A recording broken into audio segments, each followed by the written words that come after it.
اب جو افسانہ میں پڑھنے جا رہی ہوں اس کا نام ہے مجذوب، اور اس کی رائٹر ہیں زاہدہ حنا۔ اسے جب میں نے پہلی مرتبہ دیکھا تو چلتے چلتے ٹھٹک گئی تھی، رک گئی تھی۔ وہ ایک گندی، تنگ اور نیم تاریک گلی تھی، اور اونچی اونچی کمر خمیدہ بوسیدہ عمارتوں نے سہ پہر کے شفاف آسمان کو تقریباً نگل لیا تھا۔ گلی میں ننگے بچوں، چیختی چلاتی عورتوں، لاغر، سیاہ اور نیم برہنہ مردوں کا راج تھا۔ جگہ جگہ گدھے کھڑے تھے جن پر ٹاٹ کے جھول تھے، اور ان جھولوں میں دائیں اور بائیں مٹی کے نازک کھلونے، گلاس، رکابیاں اور آرائشی سرائیاں بھری ہوئی تھیں۔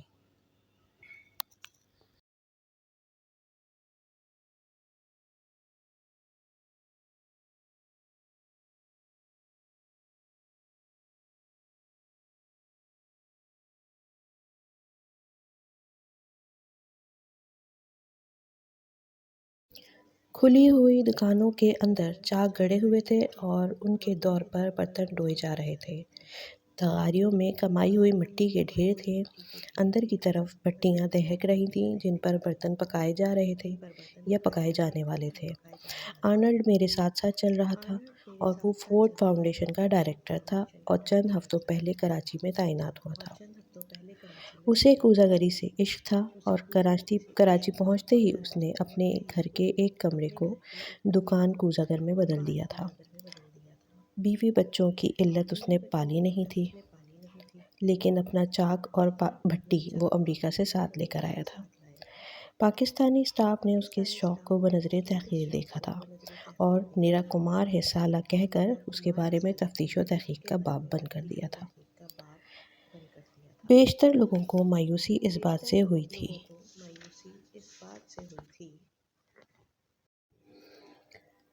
کہ وہ تنہا پیتا تھا، پیر چاک کے پیڈل کو حرکت دے رہے ہیں، دونوں ہاتھ کسی پیالے کو خم دے رہے ہیں، سراہی کی گردن بنا رہے ہیں، اور اسی دوران لمحے بھر کو تھم کر وسکی کے گلاس سے ایک گھونٹ لیتا اور پھر چاک پر چھوٹ جاتا، یا برتنوں کو رنگنے کا مسالہ بنانے میں مصروف رہتا۔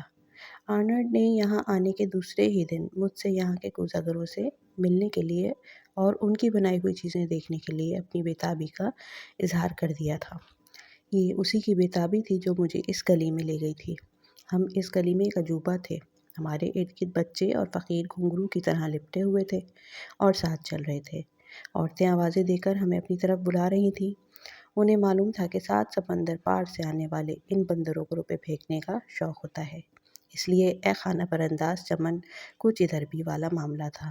اچانک میری نظر اس پر پڑی اور میں چلتے چلتے ٹھٹک گئی۔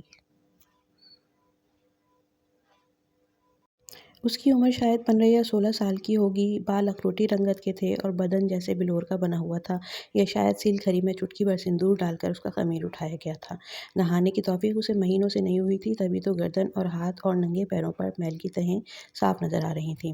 اس کے دائیں بائیں طاقوں میں دودھیا سفید روغن والے کاہی، شگرفی، زمردی اور زعفرانی رنگوں کے بیل بوٹوں اور تصویروں سے مزین پیالے، گلدان، آرائشی سرائیاں، تشتریاں اور مرتبان رکھے ہوئے تھے۔ اس کی طرح اس کی دکان کا سامان بھی منفرد اور خوشنما تھا۔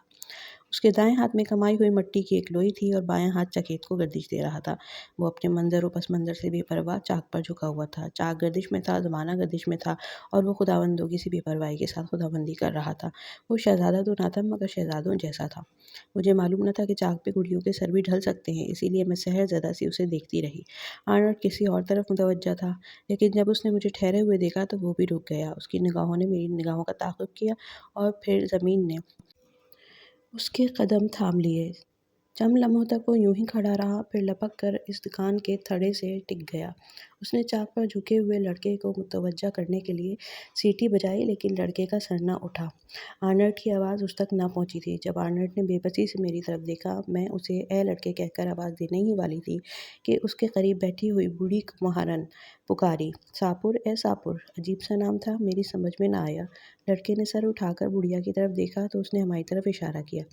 فروٹی رنگت کے بالوں سے بھرا ہوا سر اور سیل کھری اور سندور کی چٹکی سے بنا ہوا چہرہ ہماری طرف گھوم گیا۔ اس کی آنکھیں گہری نیلی تھیں، ناک کماسا اونچا اٹھا ہوا تھا۔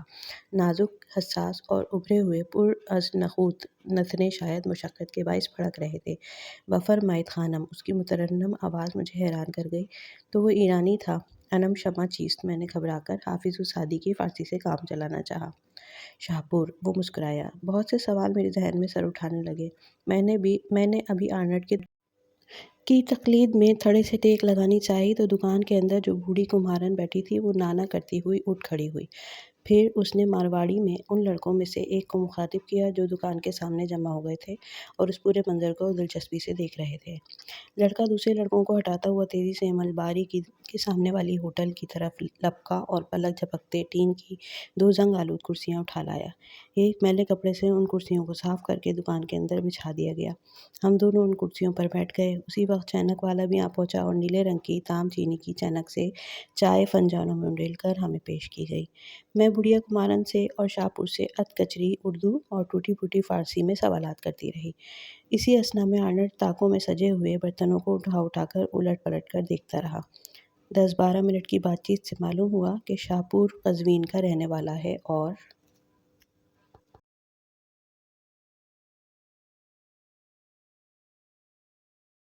اپنے ماں باپ کی واحد اولاد ہے۔ اس کا باپ اپنے شہر کا مانا ہوا کوزہ گر تھا۔ اس نے شاہپور کو 4 برس کی عمر میں چاک پر بٹھا دیا تھا۔ 12 برس کی عمر میں پہلے شاہپور کی ماں کا انتقال ہوا اور پھر 2 برس بعد باپ بھی چل بسا۔ شاہپور کے لیے دنیا اندھیری ہو گئی۔ روزی کا اسے کوئی غم نہ تھا کیونکہ چاک اس کے روزگار کا سہارا تھا، لیکن رشتوں کے بغیر زندگی گزارنا اس کے لیے ناممکن تھا۔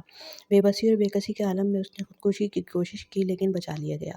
اس کا ایک چچا کراچی میں رہتا تھا۔ اسے جب بھتیجے کی ناکام خودکشی کا علم ہوا تو خون نے جوش مارا اور اس نے کسی دوست کی مدد سے بھتیجے کو کراچی بلا بھیجا۔ شاہپور یہاں پہنچا تو معلوم ہوا کہ خون کا جوش اپنی جگہ صحیح، لیکن چچا نے دراصل اسے اپنی بیکری پر بٹھانے کے لیے بلایا ہے۔ شاہپور کی انگلیوں کو نوٹ گننے، بسکٹ تولنے، کیک کاٹنے